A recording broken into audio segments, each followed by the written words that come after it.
In today's gospel, we meet two women, one just entering her womanhood, the other older than her years because of all that she has suffered.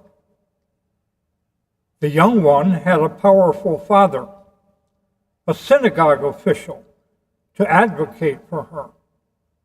The other, anonymous and shamed by her condition, seemed caught between the need to hide and her drive to flourish.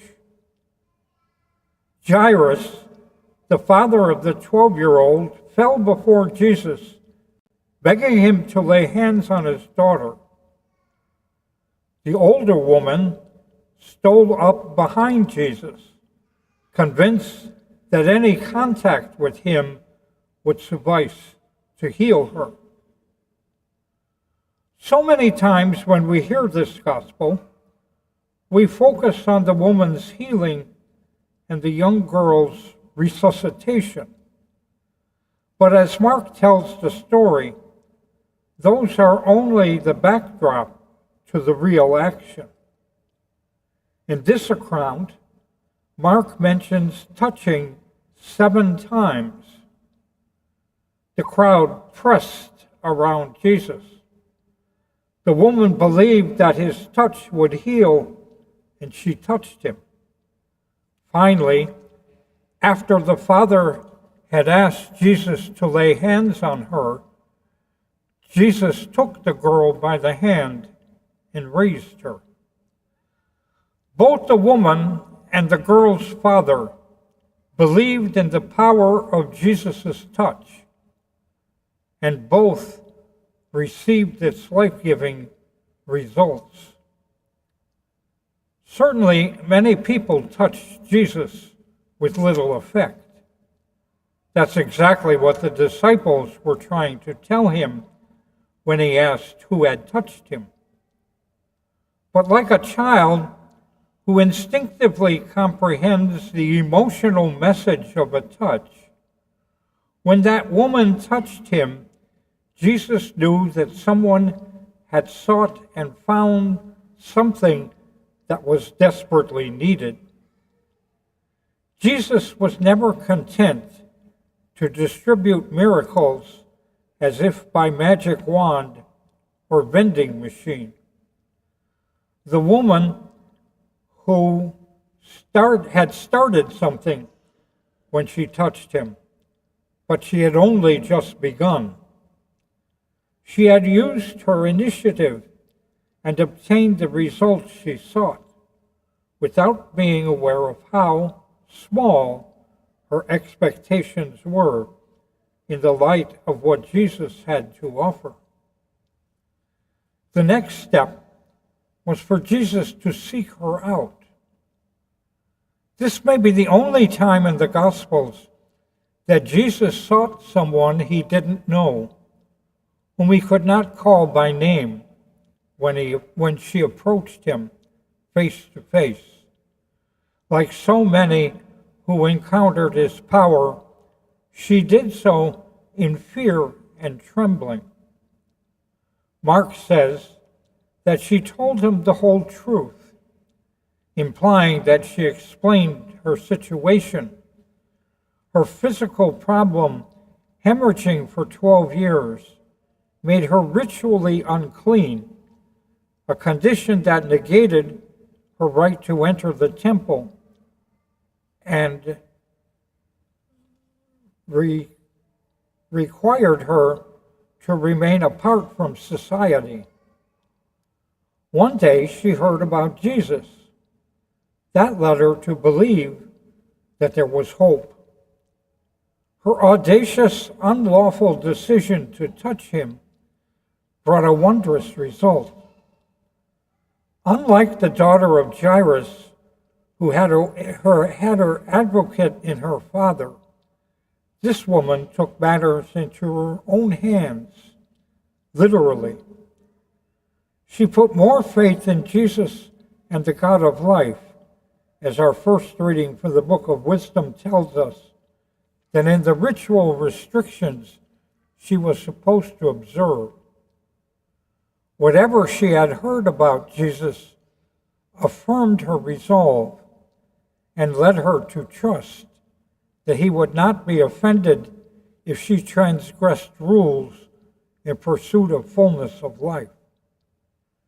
She reached out in hope of healing and never could have imagined Jesus' response. Not only was he aware that a touch of great significance had occurred in the midst of the jostling crowd, but when she presented herself to him, he addressed her as daughter. He claimed a relationship with her that he attributed to no other person, neither woman nor man. Using that name, Jesus effectively adopted the role of being her father advocate, implying that her faith in him and the God of life created a unique bond between them.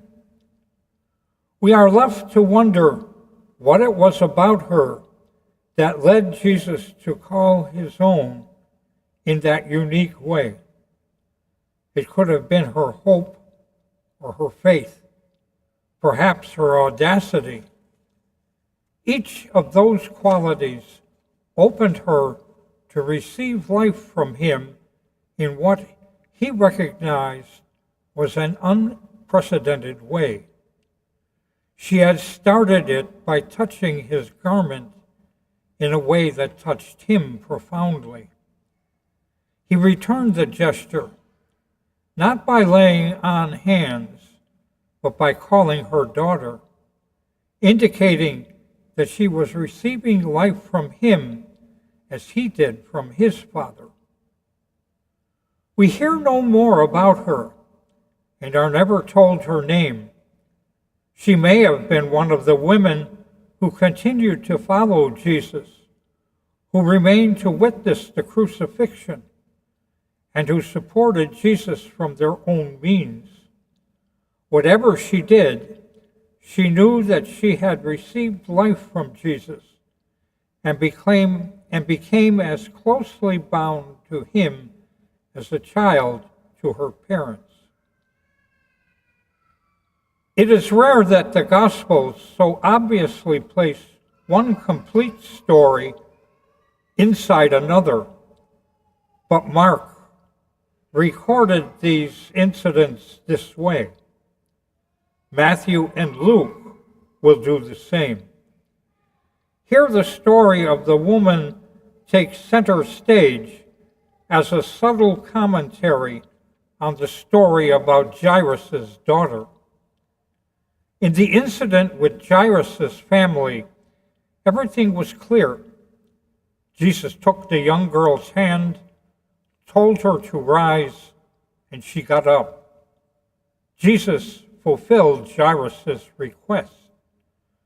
The Jairus story was simple and clear and complete without interruption of the woman with a hemorrhage. Neither Mark, Matthew, nor Luke tells us of Jairus' fear or perhaps his impatience while Jesus stopped to interact with the woman. Nor do we know how Jairus later understood the events of that afternoon or what he explained to his daughter. But while Jairus was suffering anxiety about his child, Jesus drew attention to the woman who was a living parable of faith in action. The woman Jesus called his daughter is a representative of all people who reach out for Christ's help, trusting that their plea will touch God and open to how the touch of God can transform them.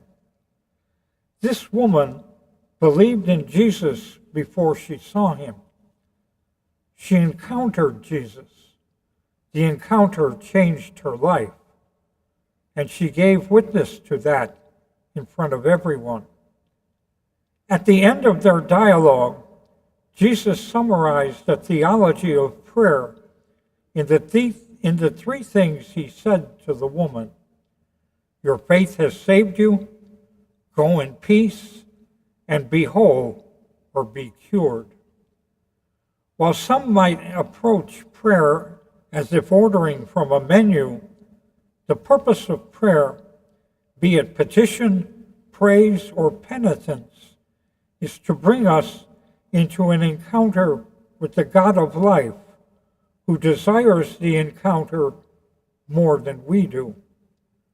Whether we begin by begging God for help for another or from our own need, the real point of prayer is encounter with God and all that results from that. The inside story is simply that faith leads to action that generates greater faith.